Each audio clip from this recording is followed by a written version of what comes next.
आज के इस सेशन में आप सभी का स्वागत है। Current affairs linkage with UPSC syllabus के आज के सेशन में हम 13 अगस्त के इम्पोर्टेंट करंट इवेंट के बारे में डिस्कस करने वाले हैं और इन्हीं सब टॉपिक को हमारा जो यूपीएससी मेंस का सिलेबस है उसके साथ में लिंक करने की कोशिश करेंगे कि जो न्यूज़ है वो हमारे सिलेबस में कहाँ पे यूज़फुल है।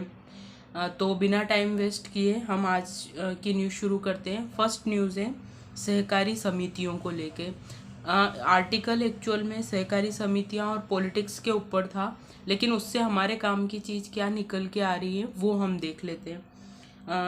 इसमें एक जगह पे मेंशन है कि पहले सहकार से समृद्धि की संकल्पना के तहत केंद्र में अलग मंत्रालय बनाया गया। आप सभी जानते हो कि अभी सहकारिता को प्रमोट करने के लिए एक अलग से मंत्रालय बनाया गया है और अभी गवर्नमेंट जो है उसका पूरा फोकस सहकारिता को बढ़ावा देने के ऊपर है।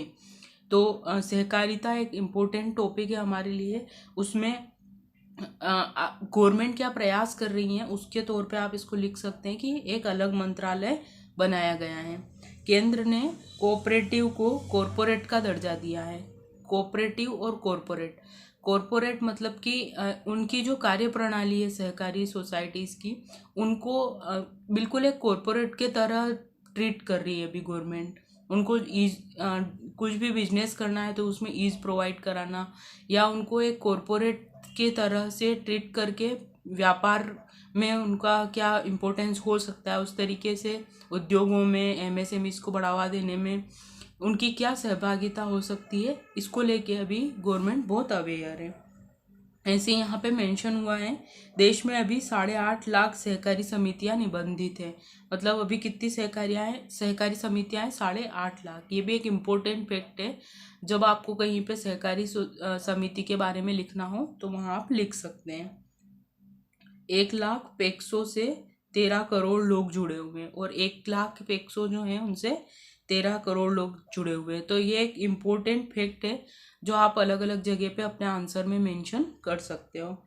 ऐसे ही है कि सहकारी जो समितियां हैं उनकी इम्पोर्टेंस कहाँ कहाँ है, हम किस किस एरिया में सहकारी समिति को प्रमोट कर सकते हैं। तो जो भी सेक्टर है वहाँ से उठ के अगर क्वेश्चन आता है तो वहाँ आप लिख सकते हो कि इस सेक्टर में इतना % रोल इसका है, इसलिए हमको यहाँ बढ़ावा देना चाहिए। जैसे कृषि ऋण में 29% हिस्सा सहकारी क्षेत्र का है। अब जब भी कभी बात आएगी कि कृषि क्षेत्र में वित्त से रिलेटेड, तो आप लिख सकते हैं कि कृषि ऋण में 29% हिस्सा सहकारी समितियों का है, इसलिए हमें सहकारिता को प्रमोट करना चाहिए ताकि कृषि में वित्त की समस्या को हल किया जा सके। ऐसे ही उर्वरक वितरण और उत्पादन में 35%, तो ये कंबाइंड डाटा है जो कृषि से रिलेटेड है। ऐसे ही चीनी उत्पादन में 35%। तो जब चीनी उत्पादन, हम चीनी वितरण के बारे में भी पढ़ते हैं तो चीनी मिलों से रिलेटेड जो इश्यूज आते हैं वहाँ पे भी हम इस डेटा को मेंशन कर सकते हैं। ऐसे ही दूध की खरीद बिक्री एवं उत्पादन में 15%, गेहूं खरीद में 13%, धान खरीद में 20% हिस्सा। कुल मिला के ओवरऑल इसका कृषि में ज़्यादा इम्पोर्टेंस है। तो आप लिख सकते हैं कि किसानों की आय को दुगना करना हो या उन्हें सुविधा मुहैया करानी हो तो वहाँ पे हम सहकारिता को प्रमोट कर सकते हैं।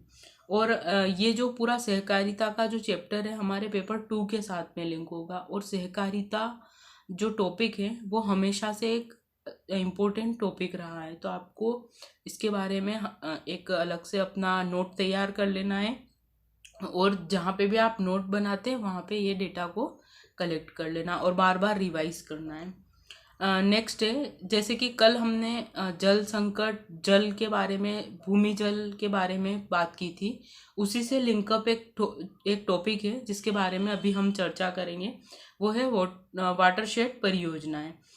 इनसे क्या हुआ है, अभी वाटरशेड परियोजना से 16.41 लाख हेक्टेयर की अतिरिक्त सिंचाई क्षमता जनरेट हुई है इससे। तो जब भी जल संकट की बात आती है और उसके लिए प्रयास की बात आती है तो वहाँ पे हम इस योजना से क्या लाभ हुआ है उसको एक एज ए केस स्टडी लिख सकते हैं। इसको देखते हैं, जैसे कि प्रधानमंत्री कृषि सिंचाई योजना की वाटरशेड परियोजना से प्रतिभूमि जो है उसका कायापलट हो रहा है। लगभग सभी राज्यों में परियोजना स्थल की भूमि व उसके आसपास लगभग 3 मीटर तक भूगर्भ जल स्तर में वृद्धि हुई है। कल भी हमने भूजल के बारे में पढ़ा था, भूमिगत जल के बारे में, और ये भी चीज़ ये बता रहा है कि 3 मीटर की गहराई तक है वहाँ पे उसके जल स्तर में वृद्धि हुई है। तो एक इम्पोर्टेंट फैक्ट है, जब जल संकट, भूमिगत जल से रिलेटेड कोई चैलेंज की बात आती है वहाँ पे हम इसको लिख सकते हैं कि हमको वाटरशेड मैनेजमेंट की जो परियोजना है उन पे ध्यान देना चाहिए, क्योंकि अभी में भी उसके कुछ पॉजिटिव रिजल्ट्स आए हैं।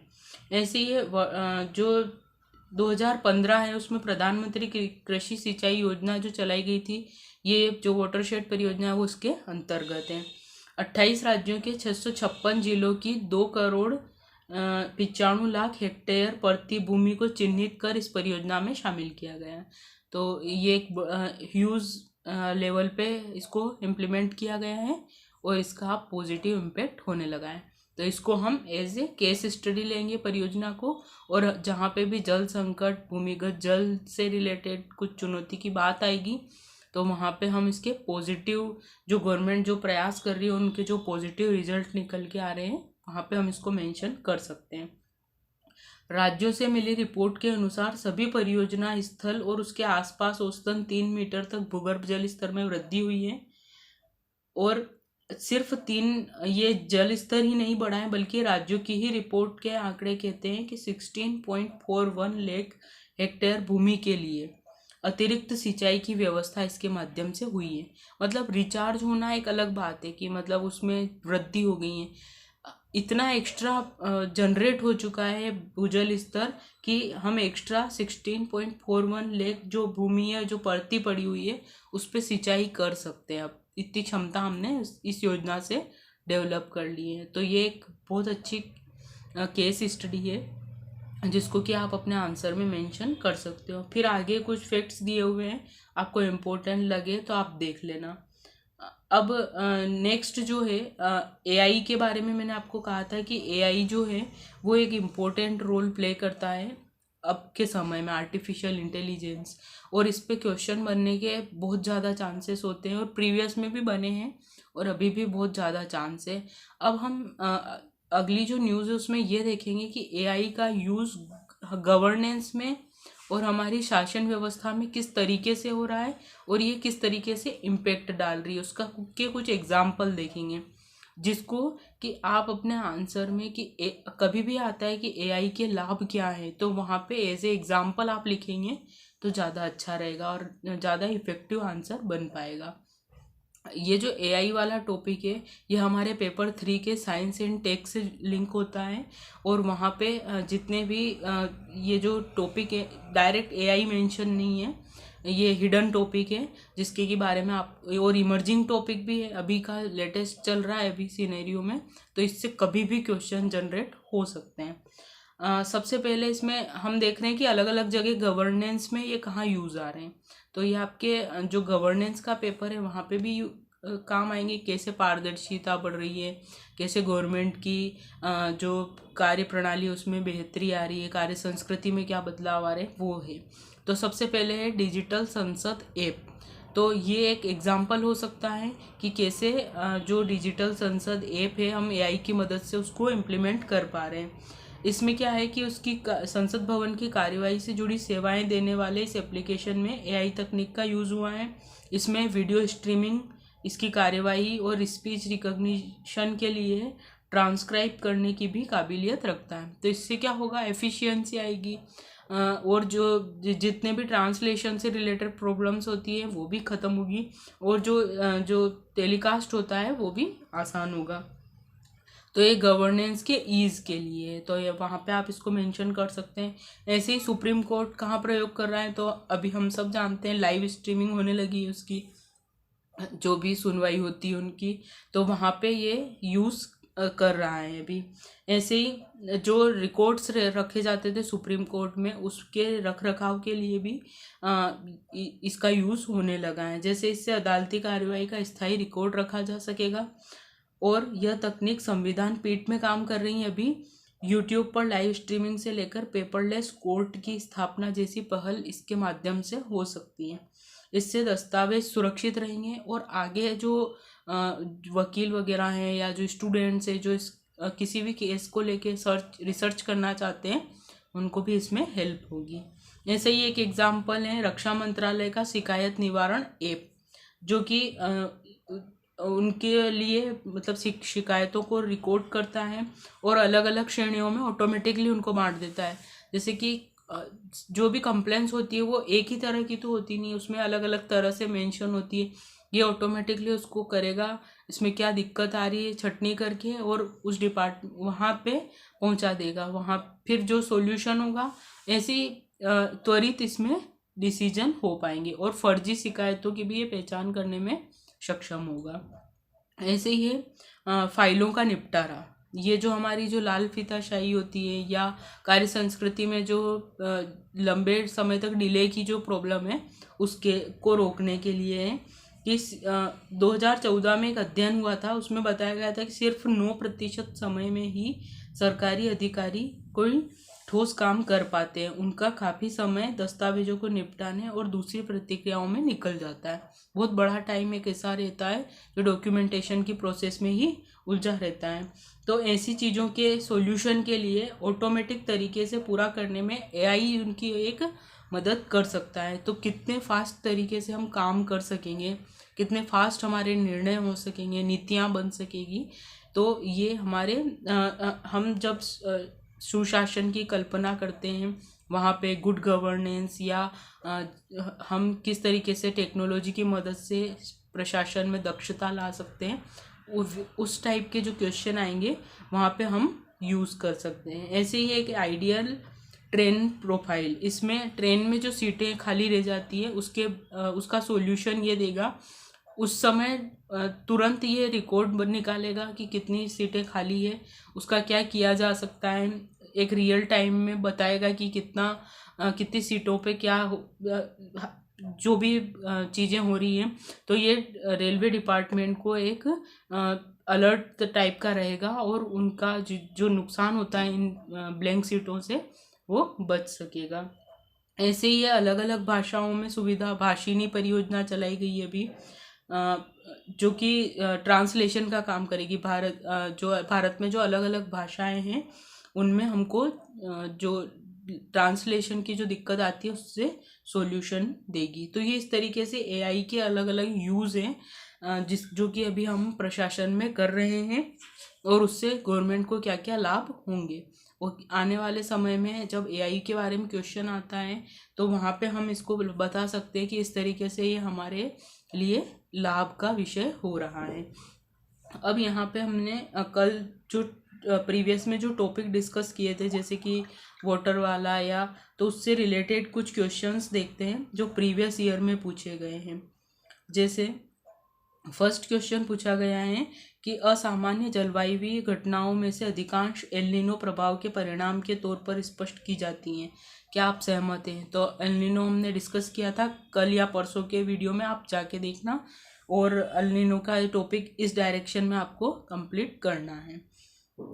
उसके बाद में नेक्स्ट है भारत अलवण जल यानी फ्रेश वाटर संसाधनों से सुसंपन्न है।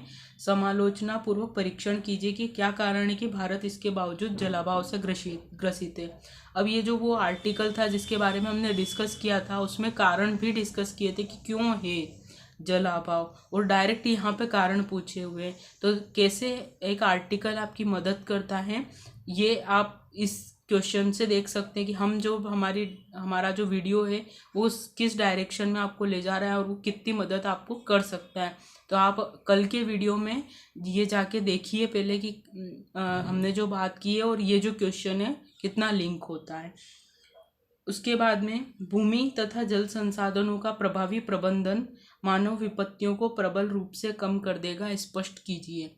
यहाँ पे आपको जो सॉल्यूशन भी बताने होंगे और किस तरीके से ये मानव की विपत्तियों को दूर करेगा वो भी बताना होगा। तो ये भी हमने कल के वीडियो में डिस्कस किया है।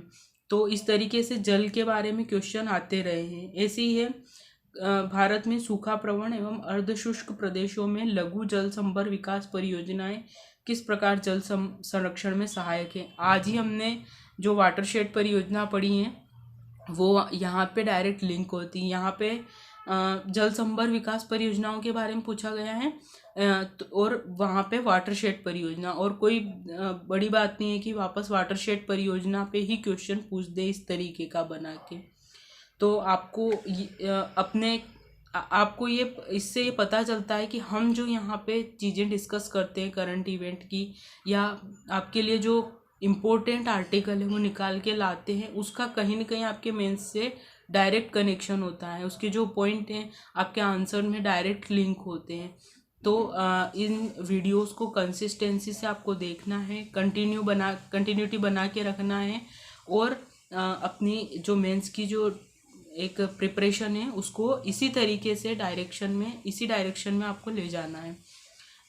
अगर आप इस तरीके से कंटिन्यूटी बनाए रखना चाहते हैं और आपको ये वीडियो इम्पोर्टेंट लगता है तो इस चैनल को सब्सक्राइब कर लीजिए, ताकि जो भी वीडियो आता है उसका आपको नोटिफिकेशन मिल सके और आप उस दिन की करंट इवेंट को देख सकें, जान सकें कि किस तरीके से लिंक होगा, और अपनी प्रिपरेशन को एक नया दायरा दे सकें। तो आज के ये सारे करंट इवेंट्स थे। मिलते हैं कल फिर से नए करंट इवेंट्स के साथ में, और फिर से कुछ हमारी मेंस में नया ऐड करेंगे। Thank you so much.